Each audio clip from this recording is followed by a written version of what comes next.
Hello and welcome back to another episode of the Debatable Discussions podcast.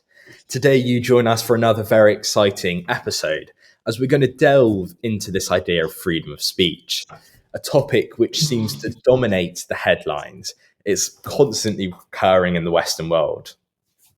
Definitely, John, and it is dominating the headlines in quite an unproductive way, I think. And what I mean by that is not dominating the headlines in the way that I think we all agree freedom of speech should be encouraged, but it dominates the headlines with some people abusing their freedom of speech. And I want to start this off by a thought and an idea from German philosopher Ludwig Wittgenstein.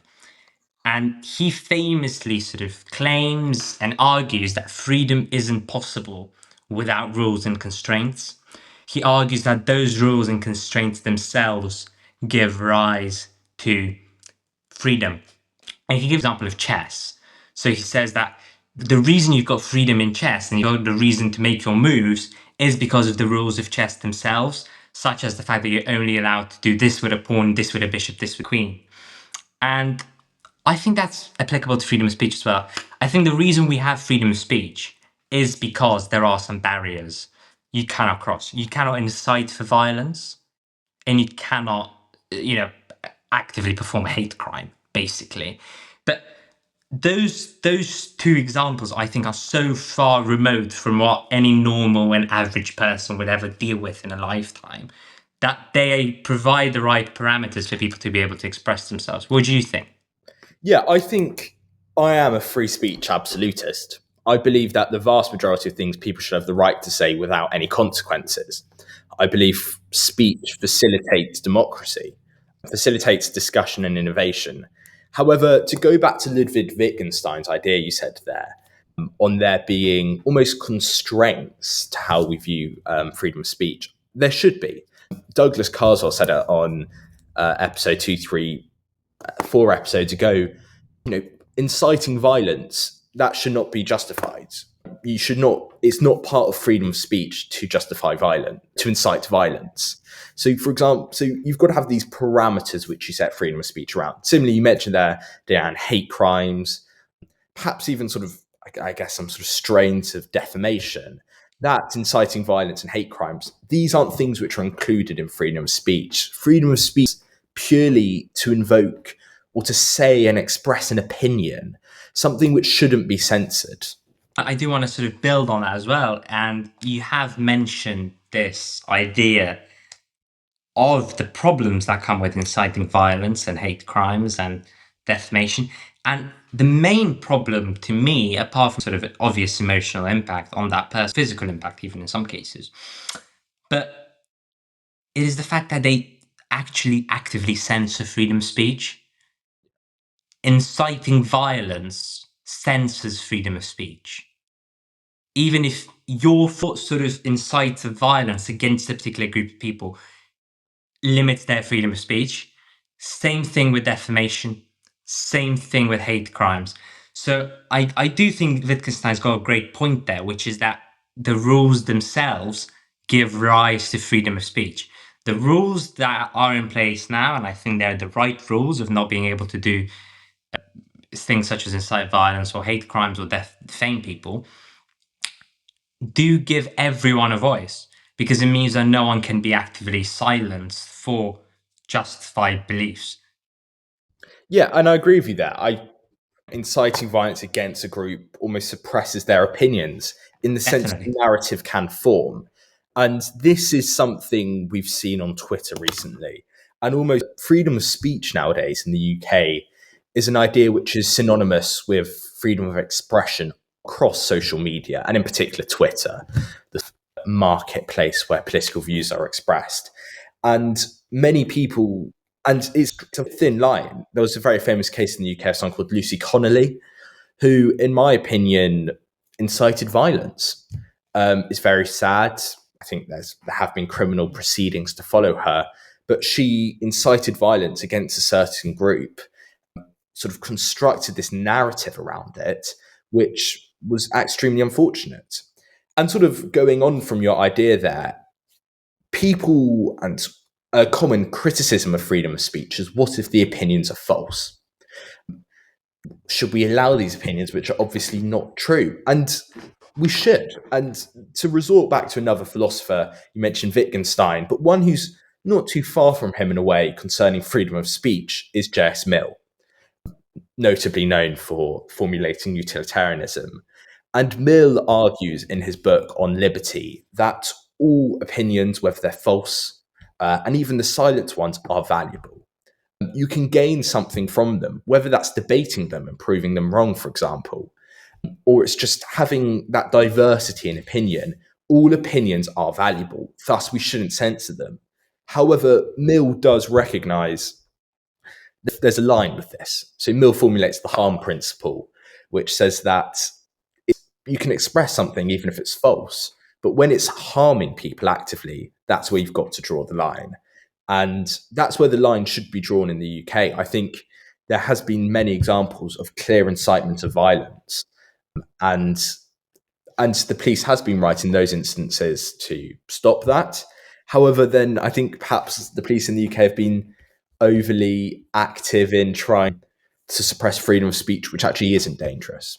Yeah, so just to remind our listeners and viewers, the Lucy Connolly case, she's a 42-year-old wife of a Tory councillor, and she called for people to, and I quote, set fire, end quote, to hotels housing asylum seekers. I mean, I don't see how anyone can make a case that that is not direct incitement to violence. It is literally calling on people to burn others alive, just like in medieval times. And she was given a 31-month prison sentence. Fully justified, I think. I mean, you cannot actually do that and expect to get away with it, because number one is the sort of political climate in the UK.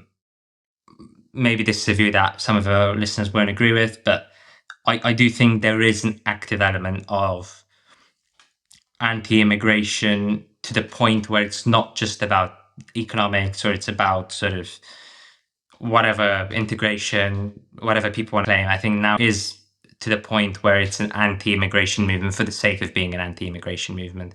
It doesn't have any basic sort of logic behind the amount of hate and the amount of negative comments immigrants are receiving, both legal and illegal.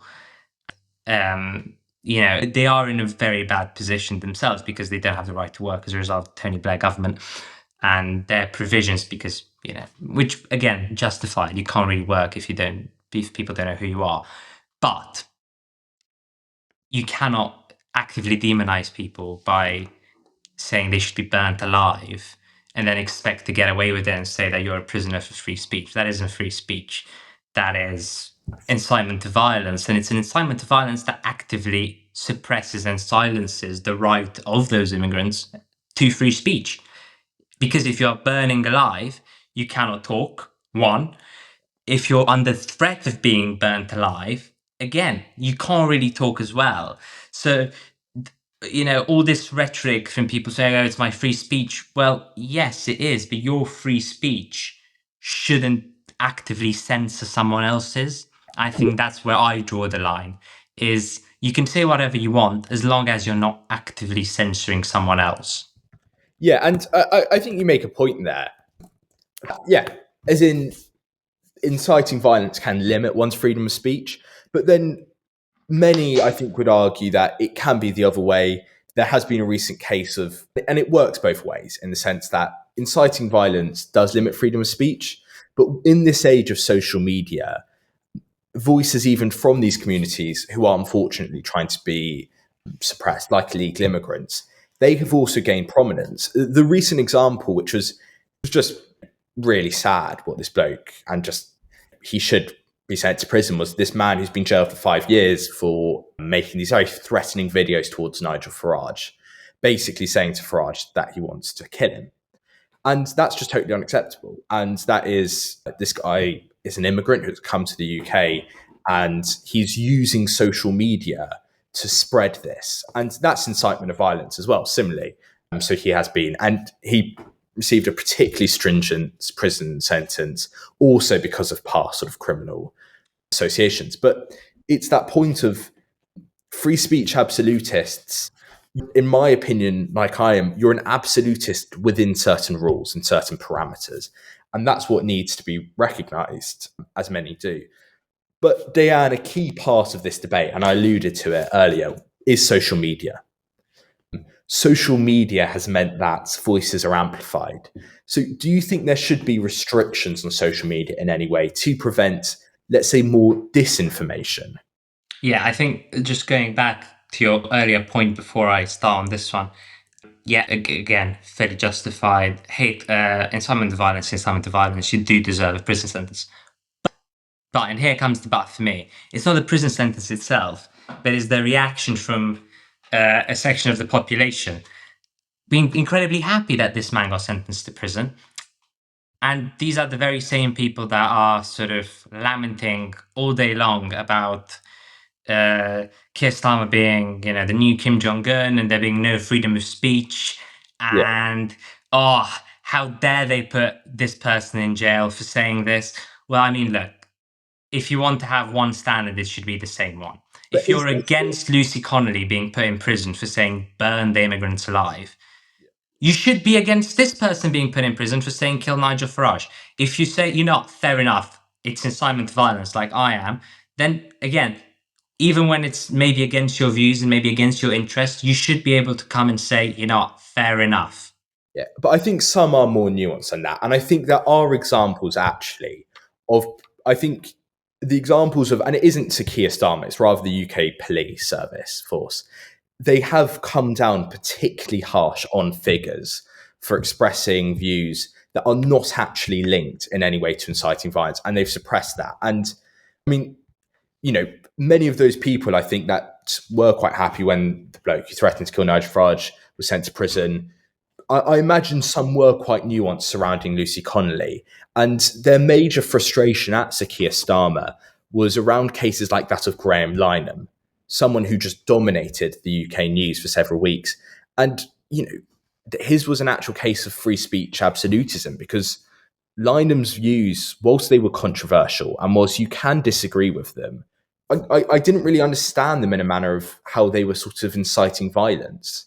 He was expressing an opinion, fair enough, a controversial opinion, but there's a line between that, in my opinion, and there's a major difference between that and what Lucy Connolly did. And Lucy Connolly's, in my opinion, was significantly worse. Yeah, I do think, again, there definitely are Yeah, some nuanced examples.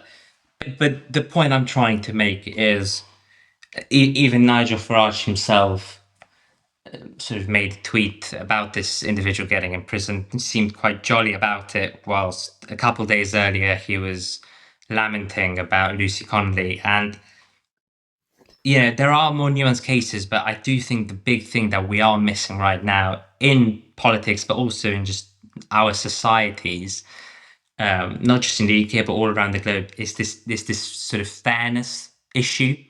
I don't think people are quite ready or quite sort of willing to put their hands up and say mea culpa, I've made a mistake, this person does deserve this to happen to them. I think people are sort of at the moment, and this I think is a result of the politics we are having, they're sort of pumped up against a certain issue to the point that they are blind in making a decision, and this personal agenda comes between them and a decision. But again, there are yeah. obviously overzealous police officers who are, who deeply trespass their sort of mandate, and And those should be also disciplined.